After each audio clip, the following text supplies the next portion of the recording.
Hey friends, if the Ethernet keeps on disconnecting again and again, then see, it could be an issue with the hardware. That is the most probable cause.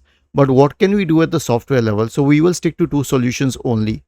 First of all, right click on the start button, select settings from the menu, and then you can go to the Windows Update tab on the list on the left hand side.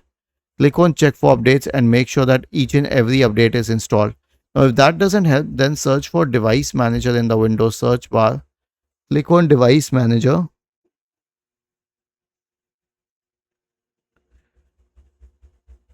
Okay, and then you can expand the list for network adapters. Right click on the MediaTek one. Select Update Driver. Select Search automatically for drivers. Make sure that the latest drivers are installed. Was this helpful? If yes, then please subscribe to the channel. If not, then let us know in the comment section of the video on how we could help you further. Thank you for watching this video and have a nice day.